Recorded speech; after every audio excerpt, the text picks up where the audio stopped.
Should we speak to Stephen Klopp? Let's speak to Klobby. Klobby! Hi, guys. How are you, How you Klobby? doing, Klobby? Yeah, not too bad. Very good. Yes, happy. Top 4, it's nailed on now, Klobby. No, I wouldn't say so. No? You know, like Klopp, I've just heard his interview, and he's being very cautious. He doesn't want to... Everybody wanted to praise Phillips for his performance, and no doubt about it. He had a great big smile, but he said, no, I'll talk about it on Sunday after the match, and then when we get the 3 points, I'll talk about every single thing. So he's being very cautious, and I think that's the way to do it. Shankly would be exactly the same. All other managers of Liverpool would do the same. Klobby, now we've had time for the dust to settle. Do you hold your hands up and say you got the quote wrong from Klopp? What I will say is, and I had a thought about it, and one thing with me, whatever I say is straight. I'm not going to sort of... No, but you got it wrong, didn't you? What I would say is the wording was wrong. Yeah, the wording's in the sentence, so it was wrong. So it was wrong. Sorry? So your quote from Jurgen Klobby was wrong, wasn't it?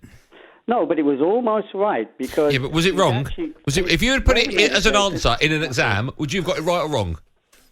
How many points would you got out of 10? Yeah. That's so the answer's got 10 points. Yeah. How many points would you have been given? 5, let's put it that way. I think you were 100% wrong of what he said. Well, let's just see. Let's just talk about it, and let me just say something first. Yeah. Okay. When he's talking now, he's saying that it may be one of his greatest accomplishments. Okay. Yeah. Okay. Now, why is he saying that? Well, let's just read. Go back. Hold on. Rewind a bit. In case people are joining back. us late, you said on the show a couple of days ago that Klopp said that he said that winning the Premier League, coming fourth, was a better and bigger achievement than winning the Premier League and Champions League. That was the wrong word. That was the wrong word. But that's what you said. Yeah, well, I admit that may have been the wrong word, okay? But what I don't... Okay. What I'm not going to change my mind is that I do believe this is as good an accomplishment as winning the Premier League and the Champions League. Well, and I say this now, guys. Can I just say something? Klobby, it's not. Before you intervene. When we won the Champions League, we got 97 points, yeah? Yeah. And everybody, When you won the Champions League, you got 97 points?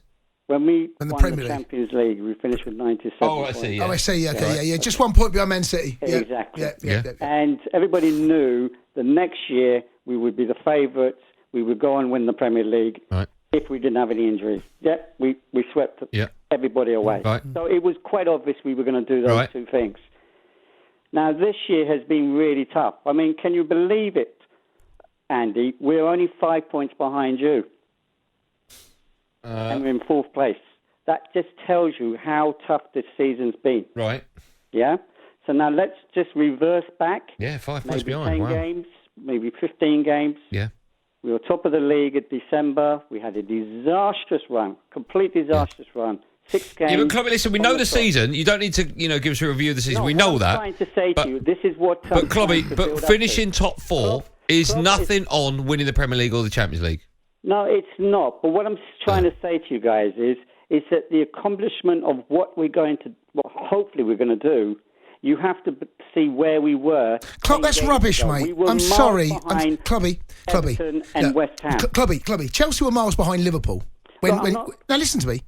Chelsea were miles behind Liverpool when Tuchel took over. I'd be embarrassed if my manager came out and said to finish in the top 4 would be one of his biggest achievements. I'd be embarrassed. He's only saying that. He's only saying that to you Liverpool fans, and you're swallowing it. He doesn't even believe that. I'm ignoring Chelsea because they're one of the elite sides. They should be up there in the top 4. Okay? So should Liverpool, shouldn't they? With all due respect to all the other teams. Shouldn't Liverpool? Okay? Money-wise, Chelsea should be in Shouldn't the top Liverpool, 4. though? Sorry? Shouldn't Liverpool, if you're going to have that same conversation? Absolutely. But what I'm trying to say to you guys, we've got 2 youngsters in halfbacks, okay? And basically... Klopp has had to really trust them, absolutely trust them. Before that, he's had no choice. He was putting Fabinho and he was putting Henderson. But why didn't he trust them earlier? He wiped out our midfield. Why didn't he trust them earlier? Because you have to have trust. You have to see them in training. You have to see whether or not they can cope with pressure. Can they cope with the strain? Can they cope mentally wise? Can they cope with everything? So can I just clarify, Klobby? Thrown at them. Can I just clarify? You think that actually it's the accomplishment to finish top 4 this season is as big if not better, than winning the Champions League and the Premier League. I don't want to put words in your mouth. It's not better, and that's the wrong word I use. Okay, but what I will say is I think it will be an absolutely unbelievable accomplishment if we do it. Okay, we haven't done it yet, but if we do it, you know, West Ham are 4 points behind us. They had every opportunity to get into the top 4. I don't swallow it myself. Cheers, Klobby. Cheers. Yeah. I'm not having that. For a manager to come out and say that, you're not happy with it. I just don't believe him. We'll take more calls in just a moment. 08717 22 33. Before you listen to me, Andy Goldstein and Jason Cundy on the SportsBar on talkSPORT and on YouTube in partnership with Betfred.